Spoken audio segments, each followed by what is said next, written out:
¿Ya conoces las publicaciones del Centro Olof Palme? Te invitamos a conocer México y las operaciones de mantenimiento de la paz de las Naciones Unidas en el siglo XXI, retos y oportunidades. Bajo la autoría de 13 expertos, coordinados por María Cristina Rosas. En esta obra aprenderás qué es el mantenimiento de la paz, la experiencia de Canadá, Turquía y China en el mantenimiento de la paz, qué son las operaciones de mantenimiento de la paz conjuntas, así como la relación entre las operaciones de mantenimiento de la paz y la delincuencia, la policía y el género, entre muchos temas más. Adquiere ya México y las operaciones de mantenimiento de la paz de las Naciones Unidas en el siglo XXI, retos y oportunidades.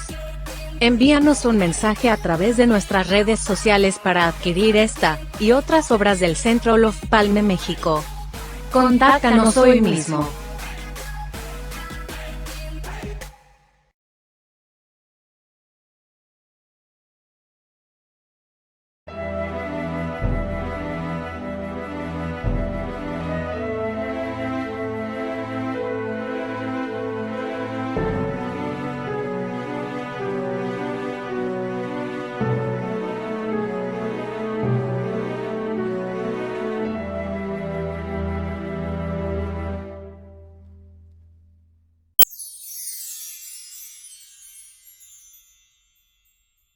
Sean todos bienvenidos a este programa especial que organiza el Centro de Análisis e Investigación sobre Paz, Seguridad y Desarrollo Olof Palme AC. Yo soy María Cristina Rosas y voy a tener el honor de conducir esta entrevista con una invitada muy especial, la embajadora Marta Bárcena Coqui, embajadora de México en Estados Unidos, quien muy amablemente ha aceptado estar con nosotros el día de hoy, 16 de febrero, para hablar de una multitud de temas de las relaciones internacionales de México que nos competen. Le agradezco cumplidamente a la embajadora. Ella viene siendo como la madrina de esta iniciativa que se llama Una Tarde Con. En esta iniciativa nosotros vamos a estar trayéndoles a personalidades del mundo de la diplomacia, del mundo de la política, del mundo del entretenimiento, de la comunidad empresarial, para tratar los temas más relevantes de la agenda nacional e internacional. Así que, embajadora, bienvenida, qué gustazo tenerte acá y verte también. Muchísimas gracias, querida María Cristina, gran amiga desde hace tiempo y con la que he compartido tantos temas de interés de investigación común. Y mucho gusto estar con tanta gente joven en esta tarde con. Ya me podría decir yo ahora ya como ex embajadora de México en Estados Unidos, pero aún con el rango de embajadora eminente que anunció también el presidente López Obrador. Pero pues entonces en el diálogo de hoy diría yo, sí, hablaré como embajadora, pero sobre todo con mi visión mucho de la academia que hemos compartido. María Cristina, de cómo la reflexión académica ayuda al proceso de toma de decisiones en la diplomacia y cómo lo ayuda a uno al análisis necesario que tiene que hacer todos los días, sobre todo en algo tan complejo como son las relaciones México-Estados Unidos. Muy bien, embajadora, un placer tenerte. Y yo quisiera aprovechar para mencionar algunos datos curriculares de nuestra invitada. Ella es veracruzana. Ella nació el 2 de marzo, es Piscis, igual que una servidora, nada más que yo soy del 9 de marzo. Ella es diplomática de carrera y de estudios que ella ha realizado. Les comento que es licenciada en Ciencias de la Comunicación, con mención honorífica por la Universidad Iberoamericana, licenciada en Filosofía magna cum laude por la Pontificia Universidad Gregoriana en Roma, ostenta una maestría en estudios internacionales por la Escuela Diplomática de España y tiene estudios de maestría en filosofía, especializada en filosofía política por la Universidad Iberoamericana. Ella se incorporó al Servicio Exterior Mexicano en 1979, desempeñándose tanto en México como en el exterior. Fue cónsul en Barcelona y embajadora ante el Reino de Dinamarca desde diciembre de 2004 hasta junio de 2013, concurrente ante Noruega, ante Islandia. Después, a partir de julio de 2013, fue designada embajadora ante la República de Turquía, concurrente con Georgia, Turkmenistán, Kazajstán. Fue también embajadora en Azerbaiyán. En el marco de estas dos últimas adscripciones, organizó y participó en 10 visitas de Estado u oficiales. En Cancillería, la Secretaría de Relaciones Exteriores, la embajadora Bárcena ha ocupado diferentes cargos como secretaria técnica de la tercera cumbre Unión Europea, América Latina y el Caribe en Guadalajara de mayo de 2004, asesora del subsecretario para África, Asia, Pacífico, Europa y Naciones Unidas, especializada en cuestiones de seguridad internacional y operaciones de mantenimiento de la paz, tema del que también vamos a hablar en esta entrevista. Ha sido directora general adjunta de la Dirección de Planificación y Prospectiva y asesora del director ejecutivo del Instituto Mexicano de Cooperación Internacional, así como el director en jefe de Asuntos Multilaterales y los directores generales de Asuntos Culturales y Acervo Histórico Diplomático. Fue directora de organismos especializados de la ONU y jefe de departamento de la Dirección General para América del Norte a cargo de los temas de trabajadores migrantes y cooperación fronteriza. Ella ha compaginado, lo decía muy bien hace un momento, su actividad profesional con la academia. La embajadora tiene una vena académica, no vamos a poder soslayar ese tema a lo largo de la entrevista y nos da mucho gusto que esta vena académica tendrá oportunidad de desarrollarla todavía más ampliamente ahora que vuelva a México. Entonces, embajadora, pues sin más, queremos aprovechar el tiempo escaso, que siempre es cruel, que siempre es un tirano, para dialogar contigo. Y te pediría pues una primera aproximación a lo que ha sido la relación México-Estados Unidos en el tiempo en que has estado presidiendo la embajada en Washington. Tú llegaste en los tiempos de Donald Trump. Hay una foto muy bonita donde está Donald Trump. Él no se ve tan bonito, pero luces tú muy bien. Cuando entregaste las cartas credenciales. Y bueno, ahora te retiras ya estando otro presidente en Estados Unidos a cargo. Entonces, ¿cómo fue el Estados Unidos al que llegaste hace 2 años y cómo es el Estados Unidos ahora que vuelves a México?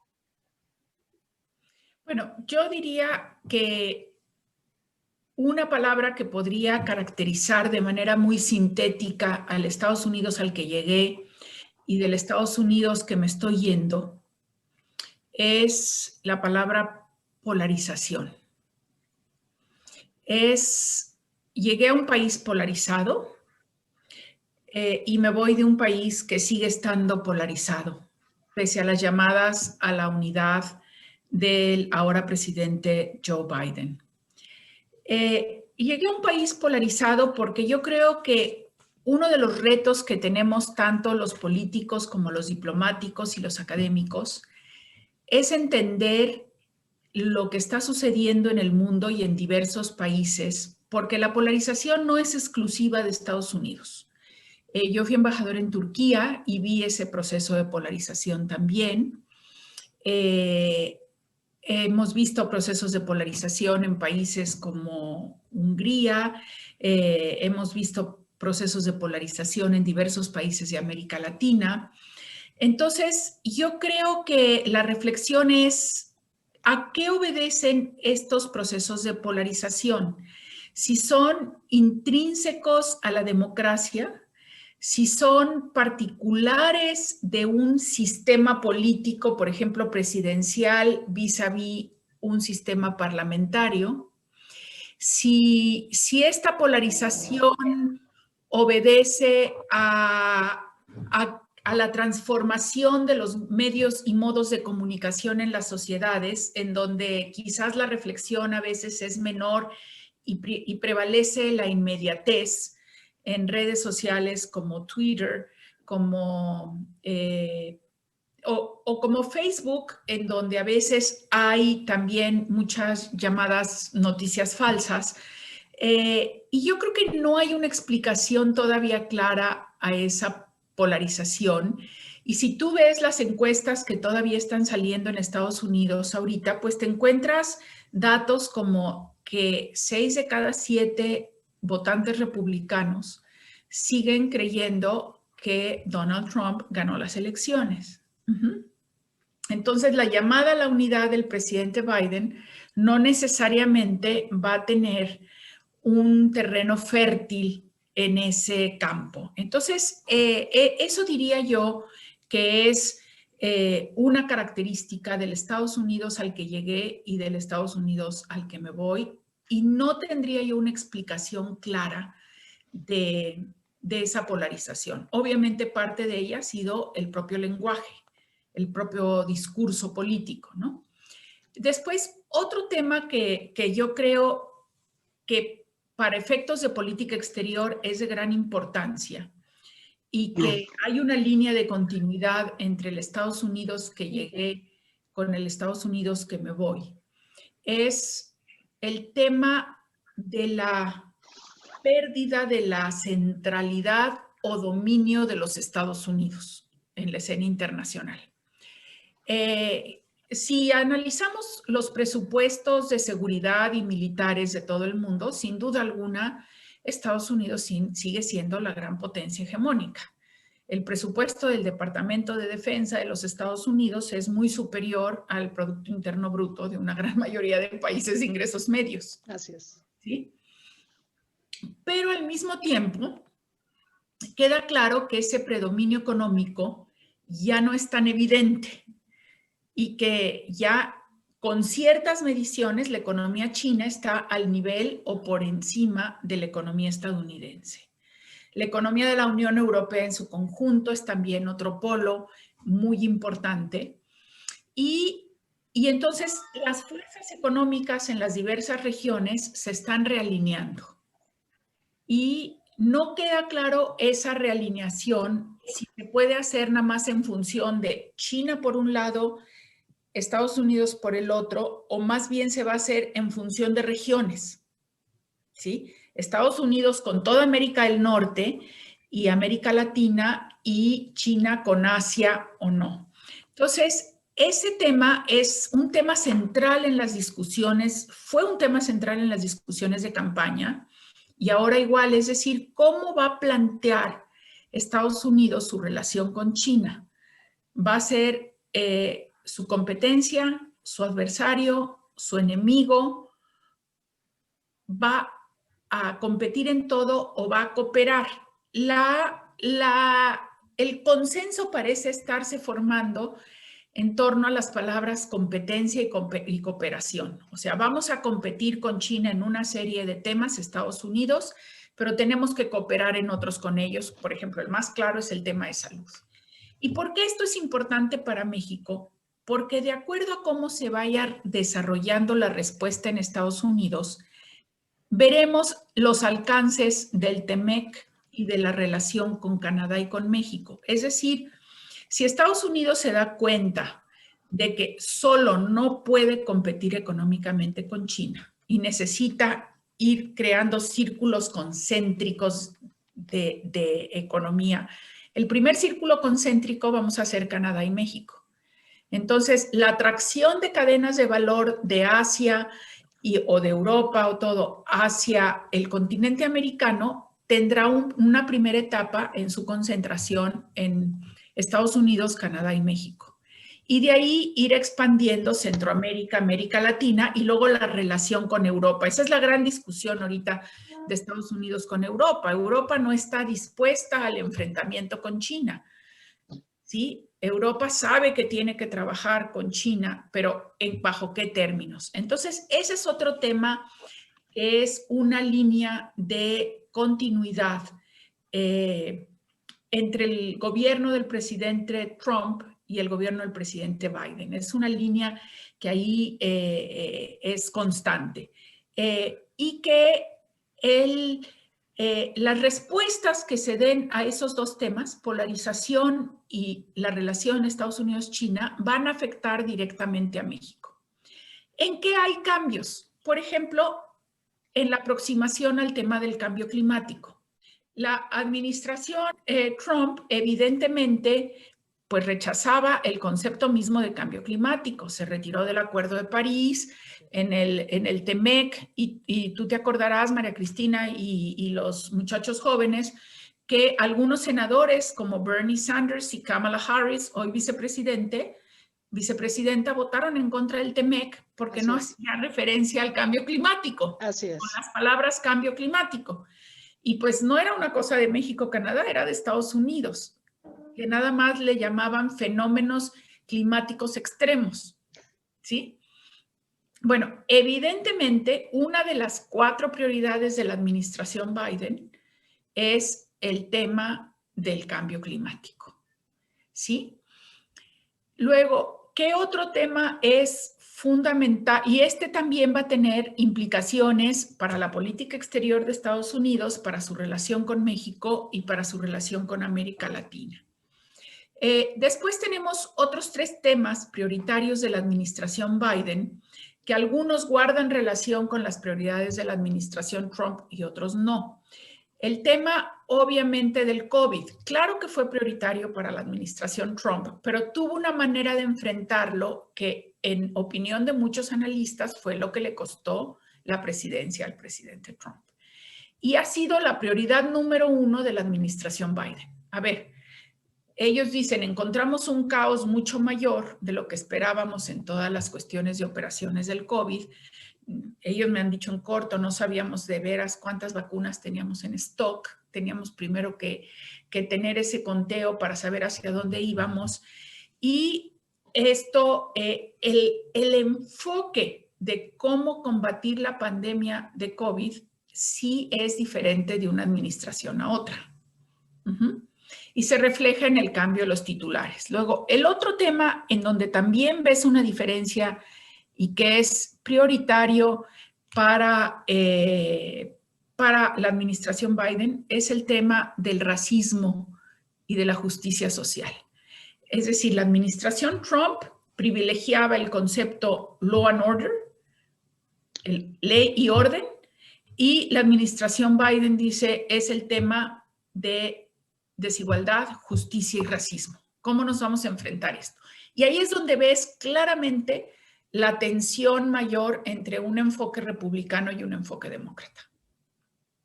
Y ahí sí ves un cambio.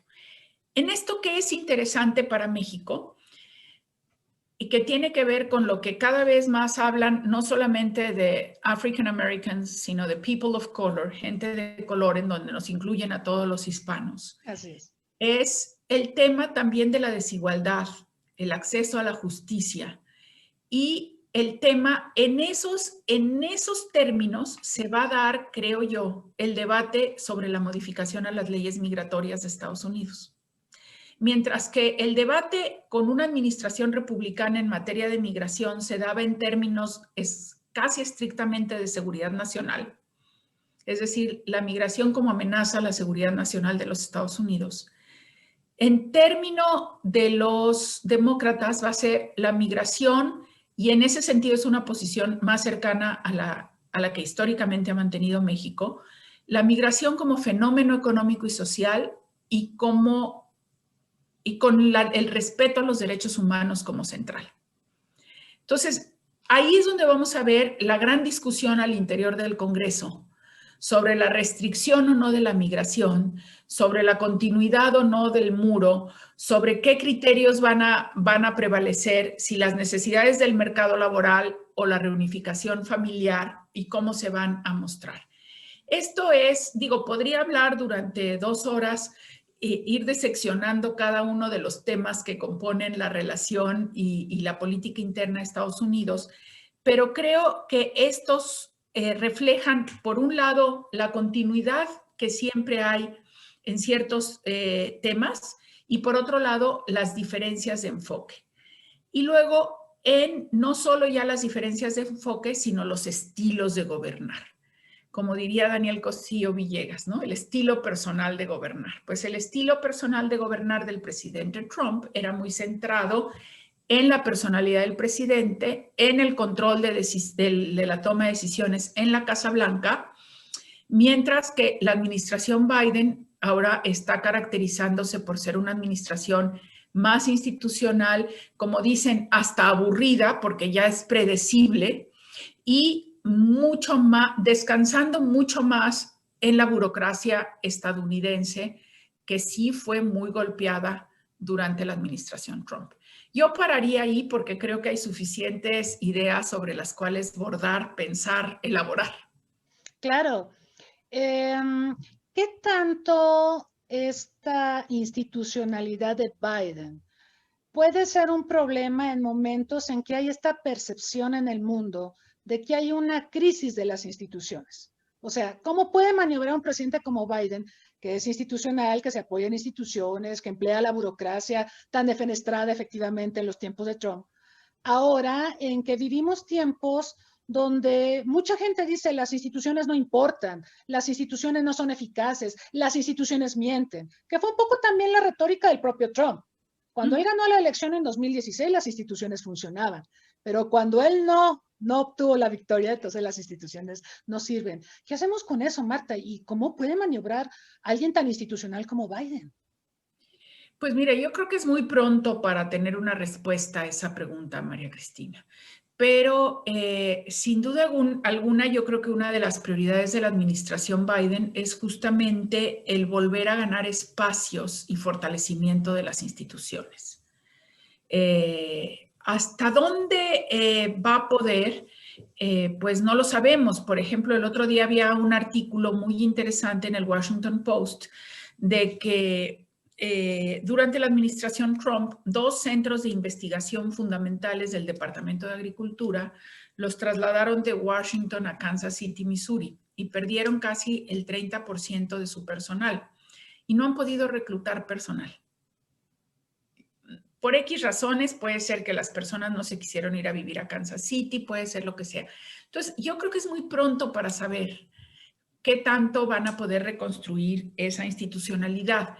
Pero sin duda alguna hay fe en las instituciones, tanto nacionales como internacionales. Y de ahí que otra de las prioridades de política exterior del presidente Biden sea volver al multilateralismo y sea volver a las alianzas con sus aliados y socios estratégicos, ¿sí? Entonces, creo que vamos a tener una mayor presencia de los Estados Unidos en los foros internacionales y presencia activa, porque pues a mí sí me tocó vivirlo, ya no como embajadora aquí, me tocó vivirlo como la representante permanente de México ante los organismos con sede en Roma, y había momentos que la delegación estadounidense era inexistente, cosa que nos sorprendía a todos, ¿no? Porque siempre había llevado la voz cantante. No quiere decir que se desentendieran de todas sus responsabilidades. Digo, Estados Unidos seguía siendo el principal donante, por ejemplo, al Programa Mundial de Alimentos, bajó radicalmente y casi de inmediato entró Alemania, seguida por Países Bajos, por otros países de la Unión Europea. O sea, ya vimos ese reacomodo, no sabemos qué tan permanente vaya a ser o no. Pero yo creo que la apuesta de la administración Biden es la reivindicación de las instituciones para volverles a dar esa credibilidad que han ido perdiendo y que yo debo decir, no solo en Estados Unidos, en muchos países se ha perdido ese respeto o creencia en las instituciones. Sí, es verdad. Embajadora, una cuestión más antes de regresar a esto del multilateralismo. Pensando en la relación México-Estados Unidos en el TEMEC y en la complejidad de los temas clave de la relación bilateral, seguridad, migración, comercio, ¿qué tanto el COVID, esta pandemia, que ha exacerbado el nacionalismo y el rechazo a la otredad, qué tanto eso va a guiar los principios migratorios? Tú marcabas algunos lineamientos sobre cómo podría ser o los rumbos que podría tener la política migratoria de Biden, pero qué tanto va a jugar obviamente la pandemia, la crisis económica, el rechazo a la otredad, por un lado. Y por otro lado, hay algunas cosas que preocupan y que son iniciativas del propio Biden que no parecen tan distintas de las de Trump. Por ejemplo, esta iniciativa que firmó no bien asumió la presidencia de Estados Unidos del Buy America para fortalecer las compras de gobierno de productos, de servicios elaborados por los estadounidenses. Es esta idea de uso el dinero del contribuyente estadounidense para adquirir bienes y servicios estadounidenses y reactivar la economía. Eso está muy bien y quizá habría estado súper padre en los tiempos de la Gran Depresión. Pero en un contexto globalizador, donde hay tantos tratados de libre comercio, donde el comercio parece que tiene la llave para sacarnos de esta terrible crisis en la que nos encontramos, parece que el Buy America puede operar en contra no solo de la recuperación internacional, sino del TEMEC y de las relaciones México-Estados Unidos. No sé cómo lo percibes. Sin duda alguna, la tendencia al nacionalismo, y digo, no solo en Estados Unidos, lo vemos en muchos países, es una tendencia preocupante si ese nacionalismo se vuelve xenofóbico y si eso implica cerrarse al mundo. Yo creo que hay una parte del nacionalismo que es muy válida y que de hecho es lo que caracteriza o puede caracterizar a un país, el respeto a sus valores, a su identidad. Pero este tema del nacionalismo, a ver, el Buy America, sin duda alguna, es muy nacionalista y se relaciona con lo que dije en la primera pregunta de vis a vis la relación con China, ¿sí? Que es, en ese sentido no se diferencia mucho de la administración Trump, como tú bien señalas, es decir, que regresen las empresas a Estados Unidos, que nada más compren cosas hechas en Estados Unidos, que ya no compremos fuera. La verdad es que esa visión parece estar un poco alejada de la realidad. Y cuando tú hablas con los empresarios en Estados Unidos, te dicen, sí, está bien, pero nosotros sabemos que no todas las empresas de Asia pueden volver a Estados Unidos, que muchas tienen que instalarse en países como México para que Estados Unidos pueda seguir siendo competitivo. Claro, claro. ¿Sí? Entonces, yo creo que sí fue una promesa de campaña que de alguna manera tenía que reflejar, pero que en la práctica va a ir ajustándose a la realidad. Ahora, el rechazo a Notre Dame sí me parece que era mucho más evidente en la administración Trump que ahora. Creo que existe en la sociedad estadounidense en general, pero no hay que olvidar que Estados Unidos es una sociedad de migrantes. Y que algo muy interesante es, todos ustedes lo han estudiado, ya la primera minoría en Estados Unidos ya no es la minoría afroamericana, ya es la minoría hispana. Y dentro de la minoría hispana o latina, el grupo más grande hasta ahora, y creo que seguirá siendo por un buen rato, es la comunidad mexicana. Yo creo que los demócratas ya entendieron desde hace algunos años que el futuro del Partido Demócrata está ligado a sus vínculos con esa comunidad hispana. Los vínculos del Partido Demócrata con la comunidad afroamericana son clarísimos, tan es así que 83% de la comunidad afroamericana votó por Biden-Harris. Los vínculos con la comunidad hispana también están ahí, pero no es tan impresionante la lealtad. Fueron cerca de 60% de la comunidad hispana que votó por Biden, 60-62%, y fue variando. Ahora, dentro de la comunidad hispana, los cubanoamericanos son los que más votaron en el Partido Republicano, pero también hubo algunos grupos de comunidad mexicana. Y no hay que olvidarnos que la comunidad hispana y la comunidad mexicana comparten varios de los valores tradicionales del Partido Republicano. ¿A qué me refiero con eso? Son católicos conservadores, están en contra del aborto, están en contra de los derechos LGBTQ, no quieren pagar altos impuestos, sobre todo cuando son pequeños y medianos empresarios, que es la mayoría de los hispanos. Entonces se sienten más cómodos votando por los republicanos que por los demócratas. Los republicanos han entendido que también para tener un futuro necesitan vincularse con esa comunidad hispana. Y yo he hablado con varios congresistas republicanos que me han dicho, embajadora, estamos plenamente conscientes que el Partido Republicano, si sigue rechazando toda reforma migratoria, va a terminar por perder esa minoría que cada vez va a ser más mayoría y que representa en mucha medida el futuro de nuestros partidos políticos. Dice, todo depende de qué es lo que vamos a discutir. Entonces, yo diría que siempre va a haber un grupo radical que va a rechazar al otro y que va a decir cerrémonos y ya, pero que hay cada vez una mayor conciencia en los dos partidos políticos de esa necesaria aproximación a la comunidad hispano-latino. Y la pandemia va a afectar, sí, pero muy coyunturalmente. Más bien el espíritu que yo he recogido, sobre todo de los congresistas de frontera, no es cerrar la frontera, por el contrario, saben que la economía de sus estados fronterizos depende de la llegada de los mexicanos también. Es más bien, ¿cómo le hacemos para tener mecanismos más eficientes de cooperación en materia de salud? De pruebas, de trazabilidad, de los contagiados, ahora de vacunas, etcétera.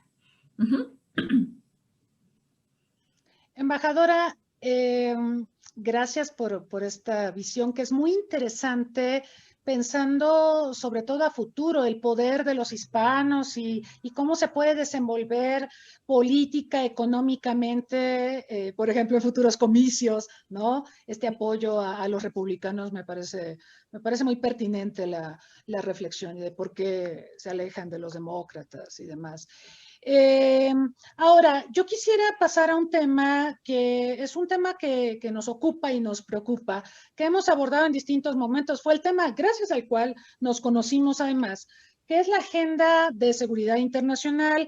La embajadora es autora de un buen número de publicaciones que la comunidad académica conoce en torno a temas de seguridad internacional, operaciones de mantenimiento de la paz, organismos multilaterales. Y hay un artículo que ha sido multicitado, hablábamos de él antes de comenzar esta transmisión, que es sobre la reconceptualización del concepto de seguridad. Es un artículo que además ustedes pueden revisar en la Revista Mexicana de Política Exterior, número 54, data del año 2000, es una publicación anterior a los ataques terroristas del 11 de septiembre. Y quiero citar textualmente dos cuestiones que la embajadora presenta en este escrito. Ella está hablando del debate sobre la seguridad, las propuestas conceptuales sobre la seguridad, y ella sostiene que la mayoría de las propuestas se orientan hacia la ampliación de los ámbitos de la seguridad o la tendencia a vincular la seguridad con las problemáticas que tradicionalmente se buscaba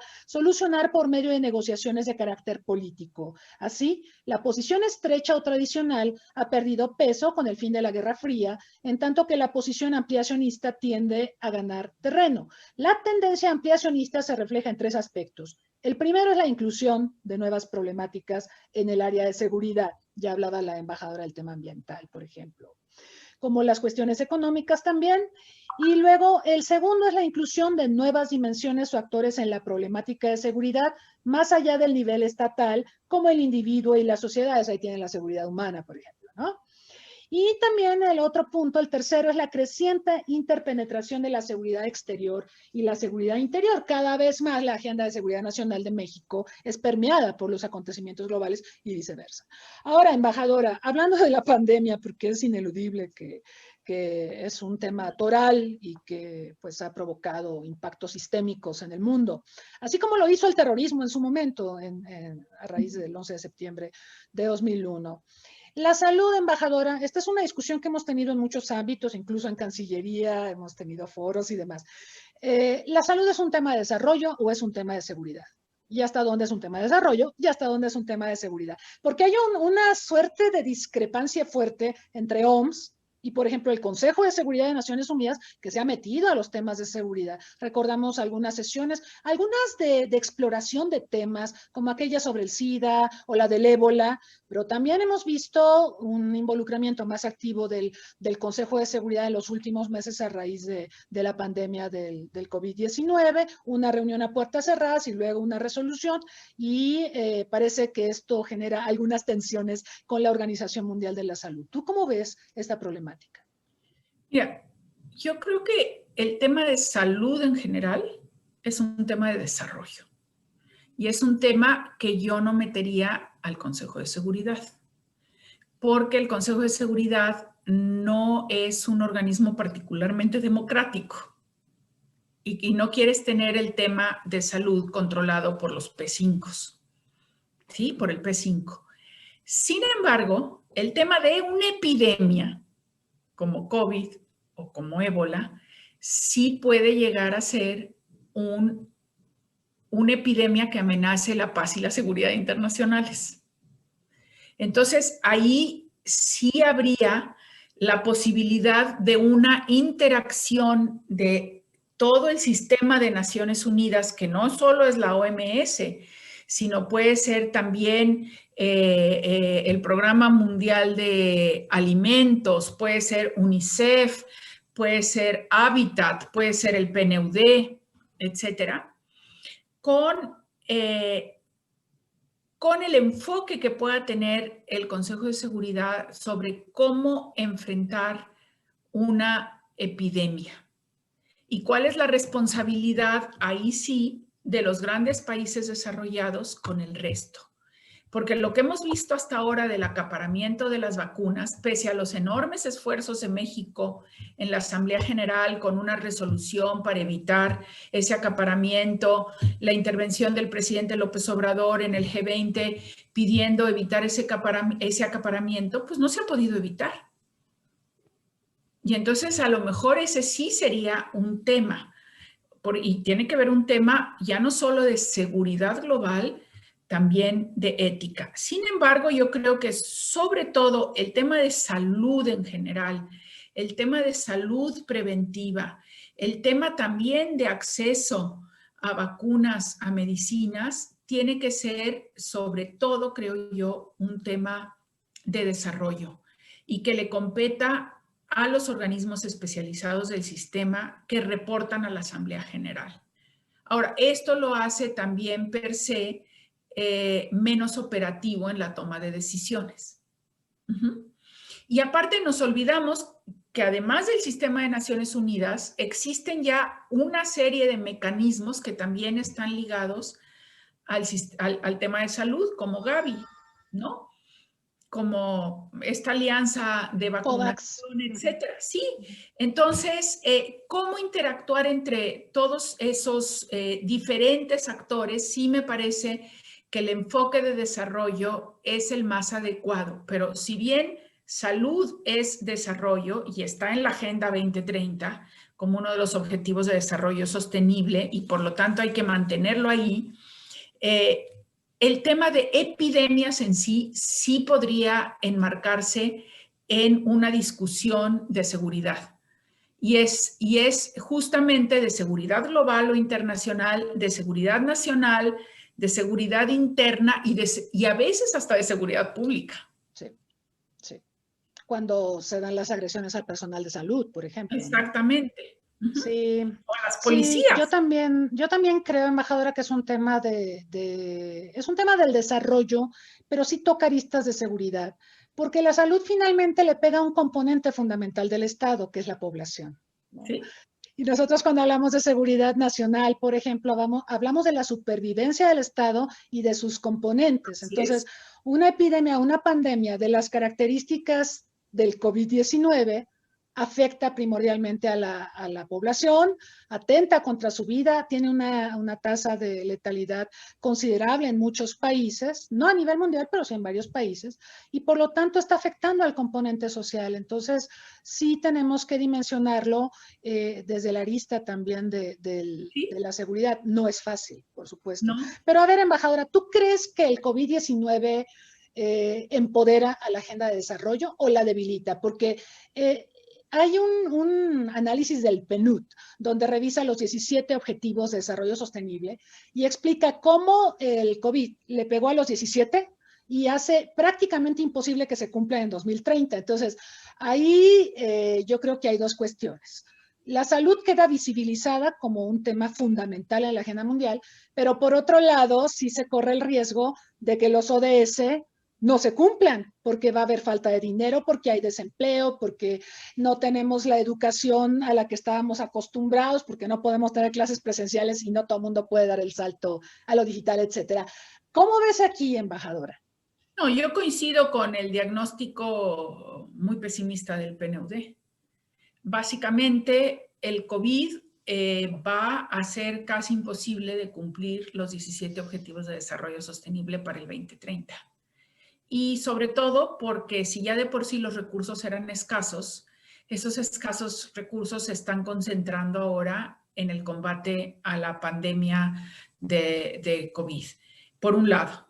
Por otro lado, efectivamente lo que tú listaste, el acceso a la educación, etcétera, pues se va a ver afectado. Simplemente el objetivo 1, la erradicación del hambre. Los datos del Programa Mundial de Alimentos te dicen que estamos regresando a las hambrunas, que se habían ya superado las hambrunas. Había necesidades, pero no hambrunas. O sea, siempre había necesidades, pero las escenas que vemos de Yemen son impresionantes, ¿no? Algunas escenas que estamos viendo en el Congo, con algunos refugiados de Etiopía, que es un país que había luchado tanto por no volver a tener hambruna. Entonces, yo creo que en la consecución de los objetivos de desarrollo sostenible, desgraciadamente, vamos para atrás. Y tenemos otro tema, que quizás los grandes países donantes pues están tan preocupados por garantizar el tener recursos suficientes para su población, para combatir la pandemia y luego ayudar en combatir la pandemia, que vamos a ver una relocalización de los fondos, que probablemente fondos que dedicaban, por ejemplo, para el saneamiento del agua, se vean reducidos porque van a estar dedicados a la compra de vacunas. Claro. ¿Sí? O fondos que se requerían para la construcción de nuevas obras de infraestructura, vamos a decir carreteras o puentes, ahora van a estar dedicados a la adquisición de equipo médico. ¿Sí? Entonces, desgraciadamente, yo creo que el diagnóstico del PNUD es atinado y que el COVID, como toda pandemia que afecta globalmente, pues significa una enorme afectación a esos objetivos. Yo creo que en un momento dado, cuando pase ya la etapa de vacunación, que tengamos más claro si ya se consiguió esa inmunidad de rebaño o estamos cerca de conseguirla, pues cada país tendrá que hacer un replanteamiento de dónde está con esos objetivos de desarrollo sostenible, en dónde es donde más se retrasó. El único en donde quizás se puede avanzar es en el objetivo de salud.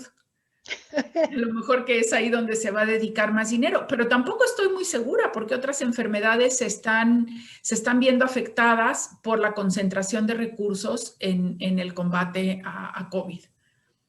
Así es, hoy la OMS daba a conocer un boletín donde hablaba del resurgimiento del ébola en 6 países de África Occidental, donde ya se consideraba superado este reto. También la OMS nos advierte del regreso de la tuberculosis, de la poliomielitis, del sarampión. En México ya teníamos un problema grave de sarampión antes de la llegada del COVID-19. Entonces, creo que el COVID-19 se está chupando todos los recursos y estamos dejando de lado otra serie de prioridades en materia de salud. Nadie habla de enfermedades crónico-degenerativas no transmisibles, que son comorbilidades que están pegando con el COVID, ¿no? Exactamente. Entonces, hay que, digamos... Yo creo que ahí va a ser un tema que yo espero que uno de los impactos de la administración Biden sea la revitalización de las Naciones Unidas. ¿Sí? Y hay que reconocer de manera muy abierta que las Naciones Unidas no están funcionando como quisiéramos. Y que la última gran reforma que impulsó el secretario general Guterres de los mecanismos de cooperación de Naciones Unidas está, bueno, yo lo vi desde Roma y desde Roma se veía muy difícil. Sí. Las agencias especializadas no estaban de acuerdo con esa reforma, se negoció en Nueva York y pues está demostrando lo que desgraciadamente muchos temíamos, que no iba a ayudar a un modelo de cooperación al desarrollo más fluido, sino al contrario.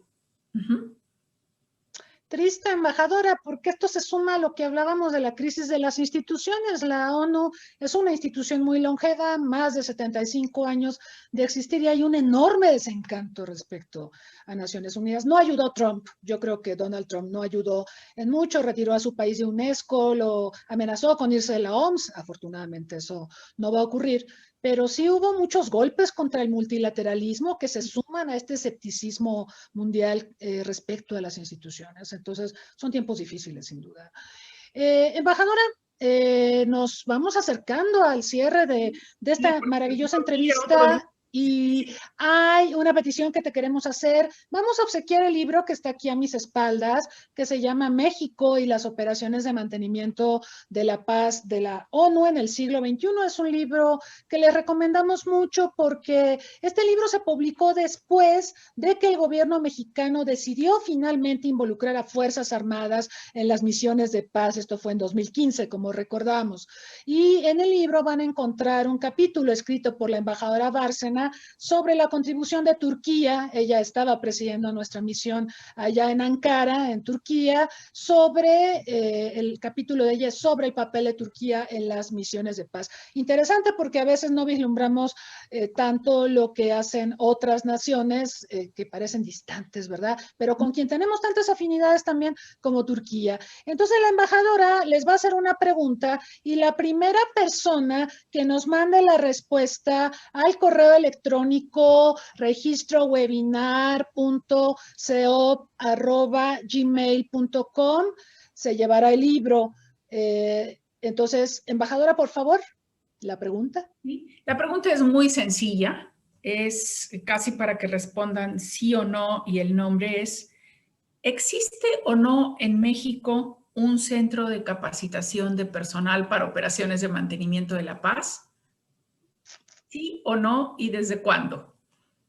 Muy bien. El desde cuándo creo que a algunos ¿Desde les cuándo va creo que a hasta generar yo voy a tener algún problemita? Muy bien, ya escucharon la pregunta de la embajadora. Mándenos su respuesta a registrowebinar.ceop@gmail.com y hacia el final de esta transmisión les vamos a decir quién es el feliz o la feliz ganadora de este bonito libro.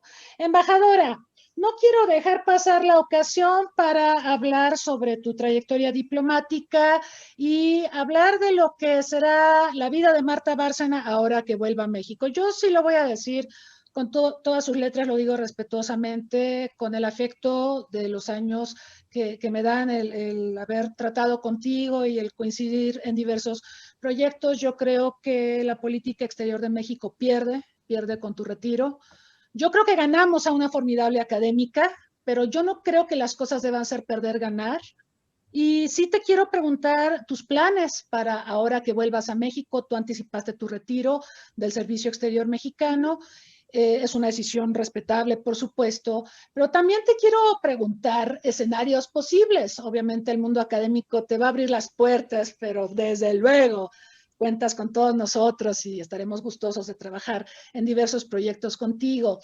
Pero si hubiera ocasión, y estoy pensando en varios ejemplos que tenemos en México y en otros países, de que el gobierno mexicano ahora o después te dijera: embajadora, nos gustaría que nos asesorara en tal tema. Embajadora, nos encantaría que asumiera tal secretaría, tal subsecretaría o la propia Cancillería. Embajadora, nos gustaría que asesorara al gobierno, como está haciendo ahora, por ejemplo, Roberta Jacobson con Biden, que lo está asesorando en cuestiones migratorias, o como acá en el caso mexicano, Carmen Moreno, que sale a entrarle aquí al trabajo en Cancillería. ¿Estás abierta a eso, embajadora? Cuéntanos un poquito sobre eso. Sí, yo creo que yo diría nunca hay que decir nunca, never say never. Yo creo que por el momento tomé esta decisión porque llevaba yo ya muchos años fuera de México. La idea de verme en otra embajada de regreso al continente europeo, Asia, todo, mi madre 89 años, mi familia, todo eso, me parecía que era momento, aunque yo viajaba muy seguido a México y estaba muy pendiente, que era momento de volver a México, tocar tierra, volver a todas las querencias, ¿sí? Volver a todos los amigos, los cariños, las relaciones, lo que hay que hacer. Y yo creo que se puede contribuir a la unidad y al desarrollo de México desde muchas trincheras. Estando en la trinchera académica de la sociedad civil, siempre estaré abierta a conversar con muy buenos amigos que tengo en el gobierno, obviamente desde el presidente López Obrador hasta varios secretarios de Estado con los que mantengo una relación muy cordial y muy fluida. Obviamente con varios centros de pensamiento de Washington que me han extendido invitaciones a mantenerme vinculada con ellos. Obviamente con organismos internacionales con los que me gustaría seguir trabajando. Hay una idea por ahí que he estado explorando y que lo veré más adelante. Mira, hay muy pocas mujeres en Naciones Unidas a nivel de representantes del secretario general o de líderes de operación, o sea, de misiones políticas. Y siempre están buscando esas mujeres candidatas. Es algo que me gustaría en su momento explorar, dada mi experiencia en operaciones de paz y en diferentes áreas del mundo, y de haber trabajado muy cercana con los países nórdicos que son tan activos en estos temas, ¿no? Bueno, pues el propio centro que diriges, pues lo dice todo, el centro Olof Palme, pero los daneses, los noruegos, todo esto. Entonces, yo no estoy cerrada a ninguna opción. Creo que por el momento quiero regresar a México, ordenar mis papeles, empezar a escribir mis memorias, aprovechar todas las notas que tengo, todas las reflexiones. Y una vez que vaya avanzando el tiempo, pues explorar las diversas opciones que se puedan abrir. Cuando estaba yo en Roma, se me acercaron varios exalumnos que estaban trabajando en Naciones Unidas diciendo, por favor, embajadora, mande su currículum, nos los han pedido para ver si puede ser representante del secretario general en alguna oficina o coordinadora residente en algún país, esto. En ese momento les dije, miren, me encanta la idea, les agradezco muchísimo, pero no es una prioridad para mí en este momento. Yo aquí en Roma estoy bien, estoy esperando. Ahora quizás esa prioridad cambiaría, pero tampoco estoy casada con ninguna idea, ni jamás rechazaré nada. Y efectivamente tú mencionas Carmen Moreno, jubilada ya desde hace muchísimos años. Así es. Trabajando después en la OEA, todo, regresó como embajadora en Nicaragua y ahora regresa como subsecretaria. El tiempo lo dirá. El tiempo, las oportunidades, mis aspiraciones, las necesidades del país. Lo que sí es que yo siempre estoy formada en el servicio público y siempre tendré ese espíritu de servicio a México. Y es lo que prevalece en mí, ya sea a través de la academia, de organizaciones de la sociedad civil, y eso es lo que quisiera en un momento, seguir poniendo toda mi experiencia, mis conocimientos, lo que he adquirido a lo largo de los años sirviendo al Estado mexicano, al servicio del Estado mexicano y de los mexicanos, de los jóvenes, de seguir ese diálogo que necesitamos, un diálogo ilustrado en México, un diálogo que tenga menos adjetivos calificativos, menos epítetos y más ideas constructivas. Y si puedo contribuir a ese diálogo de ideas constructivas y no de descalificaciones, me sentiré más que gratificada. Formidable, embajadora. Me hiciste recordar a ilustres mexicanas que han tenido responsabilidades, por ejemplo, en Naciones Unidas. Recuerdo a Rosario Green, recuerdo a la propia Alicia Bárcena, que tuvo grandes responsabilidades con el secretario general Ban Ki-moon, y ahora pues preside CEPAL. Pues formidable que tengas toda esta visión de opciones abiertas, nos da mucho gusto. Tenemos un par de preguntas que quisiéramos hacerte para pues terminar con esta emisión. Nos preguntan tu postura o tus comentarios sobre el posicionamiento que mañana se hará en Consejo de Seguridad respecto al acaparamiento de vacunas en el mundo. Ya sé que comentaste un poquito de ello hace un momento, pero bueno. Y hay otra pregunta de Cárdenas Morgado. Dice, mi pregunta va relacionada sobre cuál es su visión respecto a que tiene Estados Unidos de haber sido excluido del RCEP, ya que claramente abre paso a que la hegemonía ya no se encuentre en el lado de Occidente, sino que obviamente apunta hacia China. Muchas gracias. Embajadora, por favor.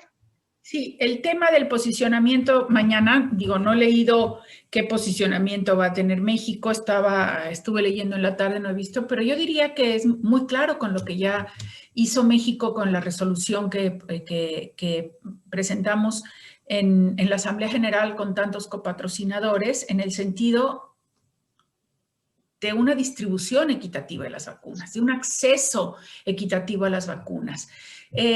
Ahora, conviene decir, ¿se condena el acaparamiento? Pues yo creo que más bien lo que tenemos que hacer es instar a que se tomen en cuenta las necesidades de todos los países y de que esas vacunas y esos recursos se distribuyan de manera equitativa si efectivamente queremos tener una solución global y a largo plazo para la pandemia del COVID.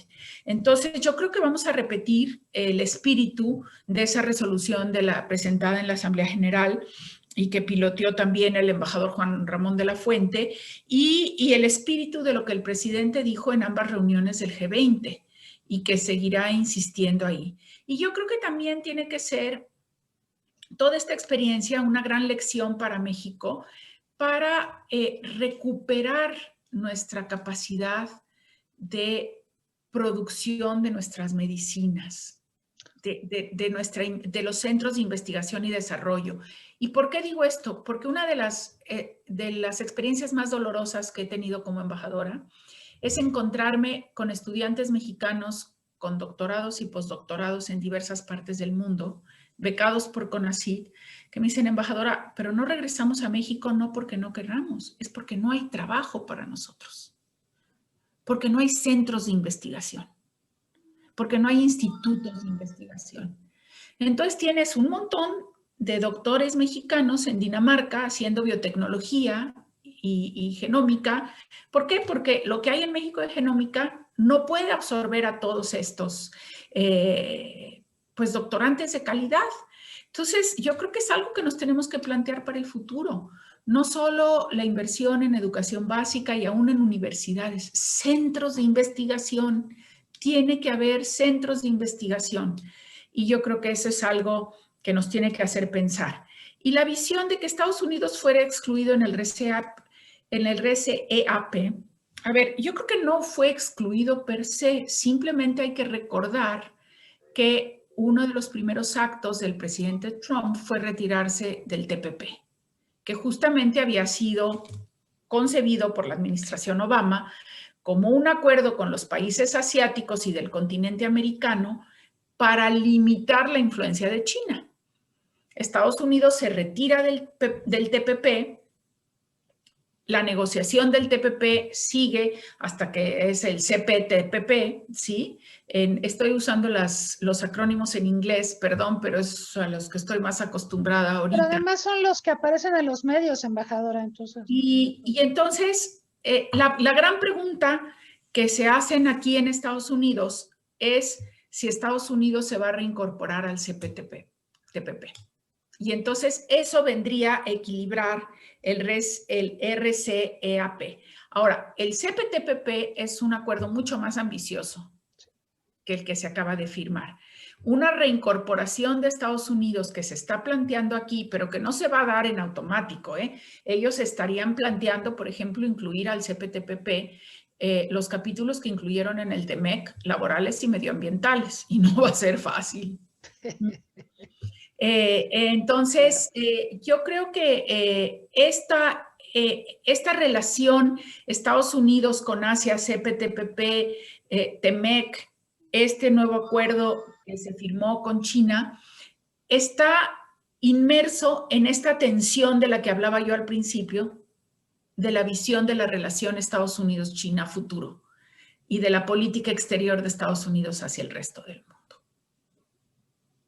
Japón juega, embajadora, porque también cuando Trump dijo, yo me retiro, Japón dijo, esta es la mía, porque entonces yo puedo liderar el proceso, ¿no? Pero ahora, si Biden tiene esta política de regresar, se van a armar otro tipo de equilibrios geopolíticos fascinantes en la zona. Sobre todo en la zona asiática, y yo creo que el retorno de Estados Unidos al CPTPP pues sería el equilibrio mayor a este RCEAP. Interesante. Esa es una región que también juega para México. Es una región a la que miramos, quizá no con la intensidad que debiéramos, pero el hecho de que Estados Unidos esté involucrado ciertamente tiene implicaciones para nuestro país. Muy bien, embajadora. Bueno, pues se nos está acabando el tiempo. Yo quisiera pedirte, dado que tenemos un montón de jóvenes que están siguiendo esta transmisión, muchos de ellos te admiran, muchos de ellos han seguido tu carrera, muchos de ellos quieren saber si la carrera diplomática es una opción profesional, si deben ir por esa vía. ¿Qué les dirías a estos jóvenes que nos están siguiendo y que expresan, reitero, la admiración a todo el trabajo que has realizado todos estos años en el Servicio Exterior mexicano? Sí, gracias. Estoy viendo aquí una pregunta muy rápida de Qasem Soleimani durante la administración Trump. Pues sí, claro que esto va a afectar cuál va a ser la posición de la administración Biden para volver al acuerdo con Irán o no y en qué términos. Y ese es otro tema que es fundamental para la política exterior de Estados Unidos. Además del tema de China, sin duda alguna, Irán y Corea del Norte son los otros temas centrales por la amenaza de la proliferación de las armas nucleares. Entonces, el tema del asesinato de Qasem Soleimani o la ejecución de Qasem Soleimani va a ser fundamental para la administración Biden, va a ser un elemento en la política de la administración Biden hacia Irán. Quizás no el central, pero sí va a ser un elemento. ¿Y qué les diría a los jóvenes? Les diría que sigan preparándose con enorme entusiasmo, que nunca hay que dejar de estudiar, que siempre hay que leer, hay que seguir investigando, que nunca sabe uno lo suficiente y nunca domina uno un tema a profundidad, que siempre tienes que estudiarlos porque todos están cambiando y que tenemos enfrente de nosotros una variedad de temas de la agenda internacional en los que hay que meterse a fondo. El tema del espacio, que el Centro Olof Palme ha publicado libros al respecto, el tema de la inteligencia artificial, el tema, por ejemplo, ahorita que me preguntan de Qasem Soleimani, de la legalidad o no en el marco del derecho internacional del uso de drones, cómo afecta eso el derecho internacional humanitario. El tema, por ejemplo, que estamos viendo ahora, tenemos pendiente la certificación de 64 lugares, la certificación de comparabilidad de 64 pesquerías mexicanas para que podamos seguir exportando a Estados Unidos. Eso pues es la extensión a terceros países, porque esto no solo afecta a México, afecta al Perú, a Australia, todo, de una legislación unilateral de Estados Unidos. Los temas son variados, embajadora. Entonces, la realidad tenemos un tema, tenemos miles de temas sobre los que hay que investigar y yo les diría, abran sus horizontes para todos estos temas. Aquí otro compañero está diciendo que imparte política exterior de México en la Universidad Autónoma de Sinaloa y que nos invite. Bueno, pues Sinaloa específicamente tiene unos temas de investigación fascinantes, el comercio agropecuario entre México y Estados Unidos.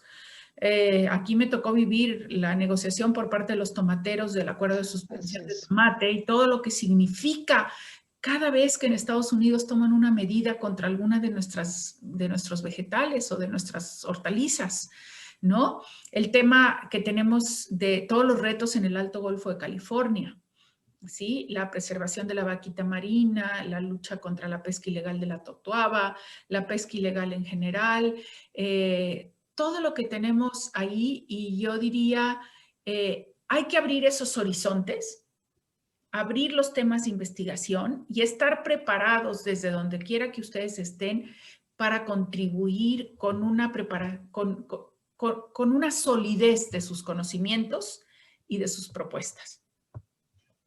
Muy bien, embajadora. Vamos a dar a conocer el nombre del ganador del libro. Muchas gracias a todos los que participaron, pero el libro se lo lleva solo una persona porque solo hay un libro. Gilberto Sánchez Martínez, felicidades. Le vamos a pedir que nos contacte para ponernos de acuerdo y que pase por su libro. Y bueno, embajadora, yo a nombre de todo el equipo del Centro Olof Palme, de todas las personas que nos han seguido aquí en Zoom y en Facebook Live, te agradecemos la disposición para estar con nosotros. Prácticamente es como, no sé si tengas todavía otros foros antes de regresar a México.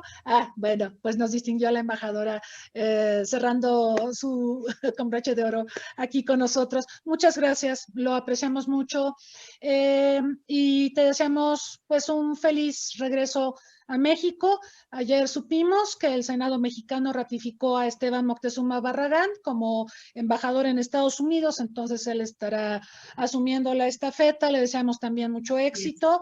Y por lo demás, yo quiero decirles que dentro de un mes vamos a seguir con esta dinámica de una tarde con las entrevistas con personajes de la vida política, empresarial, de la industria del entretenimiento de México y el mundo, y nos va a acompañar José Woldenberg para hablar de elecciones. Ese es otro de los grandes temas este año, pero también elecciones y COVID, porque habrán visto ustedes que el COVID juega. Lo vimos en Estados Unidos, lo vimos en Nueva Zelanda. En Nueva Zelanda pasó exactamente lo contrario que le pasó a Trump. Allá en Nueva Zelanda, Jacinda Ardern, su partido laborista, aplastó a la oposición, pudo formar gobierno sin necesidad de coalición, porque tuvo una excelente gestión, ha tenido una excelente gestión en torno a la pandemia.